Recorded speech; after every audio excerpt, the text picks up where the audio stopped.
সকালে ব্রেকফাস্টে কিংবা ডিনারে যদি দোকানের মতো আলুর তরকারি আর সাথে ফুলকো ফুলকো লুচি থাকে তাহলে একেবারে জমে যাবে।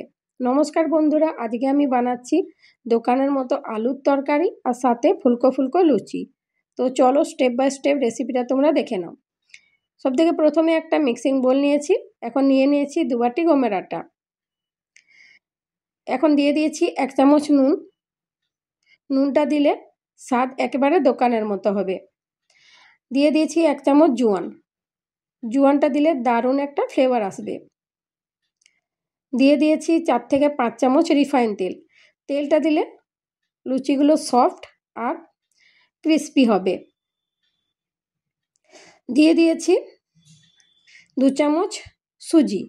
সুজি দিলে লুচিগুলো ফুলকো ফুলকো হবে।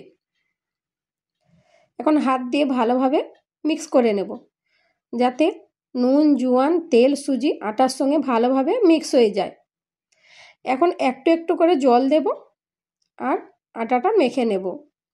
একসঙ্গে জল দেওয়া যাবে না, একটু একটু করে দিতে হবে। আর আমি যেভাবে মাখছি সেভাবেই মেখে নিতে হবে। একটু টাইম নিয়ে আটাটা মেখে নিতে হবে। আটাটা মাখা হয়ে গেছে।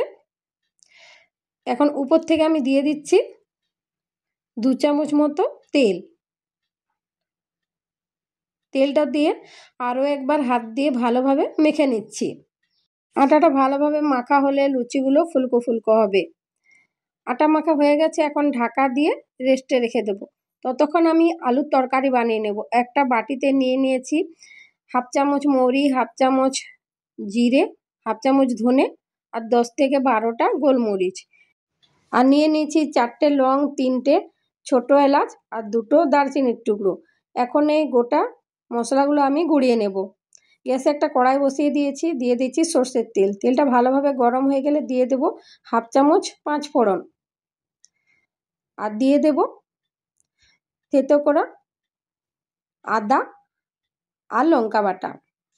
দিয়ে দেবো যে মশলাটা আমি গুঁড়ো করে রেখেছিলাম আর হিং।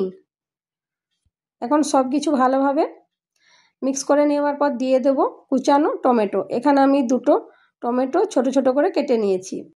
কিছুক্ষণ নাড়াচাড়া করে ভালোভাবে ভেজে নেওয়ার পর দিয়ে দেবো 1 চামচ নুন। নুনটা তোমরা নিজেদের টেস্ট অনুযায়ী অ্যাড করবে। দিয়ে দেবো 1 চামচ হলুদ গুঁড়ো, 1/2 চামচ ভাজা জিরে গুঁড়ো। জিরে গুঁড়ো আগে আমি দিয়েছি, সেজন্য 1/2 চামচ মতো দিয়েছি। দিয়ে দেবো 1/2 চামচ কাশ্মীরি লঙ্কার গুঁড়ো আর 1/2 চামচ লাল লঙ্কার গুঁড়ো। এরপর আমি দিয়ে দেবো কসুরি মেথি। কসুরি মেথি এভাবে হাত দিয়ে গুঁড়ো করে দিয়ে দেব। এখন কিছুক্ষণ ভালোভাবে মশলাটা কষে নেব যাতে সব কিছু ভালোভাবে মিক্স হয়ে যায়। সামান্য করে জল দেব আর মশলাটা ভালোভাবে কষে নেব। এখন মশলার থেকে তেল ছাড়তেও শুরু হয়ে গেছে। এখন দিয়ে দেবো 1/2 চামচ গরম মশলা গুঁড়ো। গরম মশলা দেওয়ার পর সব কিছু আরও একবার ভালোভাবে নাড়াচাড়া করে ভেজে নেব। এখন আমি দিয়ে দেবো সেদ্ধ করে রাখা আলু। আলু সেদ্ধ করার পর খোসা ছাড়িয়ে নিয়েছিলাম। এখন হাত দিয়ে এভাবে ছোট ছোট করে দিয়ে দিচ্ছি। নাড়াচাড়া করে মিক্স করে নেব যাতে মশলার সঙ্গে আলু ভালোভাবে মিক্স হয়ে যায়। নাড়াচাড়া করে 1 মিনিটের মতো ভালোভাবে ভেজে নিয়েছি। এখন আমি দিয়ে দেব জল। তো এখানে আমি 3 বাটির মতো জল দিয়েছি। জল দেওয়ার পর ভালোভাবে মিক্স করে নিলাম। এখন ঢাকা দিয়ে দিচ্ছি আর গ্যাসের ফ্লেম থাকবে লো টু মিডিয়াম। 5 মিনিট পর ঢাকা খুলে নিলাম। এখন ঢাকা খুলে নিয়ে আরও একবার ভালোভাবে মিক্স করে নিলাম। এখন আমি উপর থেকে দিয়ে দিচ্ছি ধনেপাতা আর দিয়ে দিচ্ছি 4টে চেরা কাঁচা লঙ্কা। এখন আলুর তরকারিতে তড়কা দেওয়ার জন্য গ্যাসের উপর একটা ফ্রাইং প্যান বসিয়ে দিয়েছি। দিয়ে দেবো সর্ষের তেল। তেলটা ভালোভাবে গরম হয়ে গেলে দিয়ে দেবো হিং আর সামান্য কাশ্মীরি লঙ্কার গুঁড়ো। আলুর তরকারির সঙ্গে তড়কাটা মিক্স করে নেব। আলুর তরকারি তৈরি হয়ে গেছে, এখন সাইডে রেখে দিচ্ছি। এখন আটাটাও রেস্টে ছিল, ঢাকা খুলে নিয়ে আরও একবার হাত দিয়ে ভালোভাবে মেখে নিলাম। এখন ছোট ছোট লেচি কেটে নেব লুচি তৈরি করার জন্য। এখন এক একটা করে লেচি নিয়ে ছোট ছোট গোল বলের মতো বানিয়ে নেব।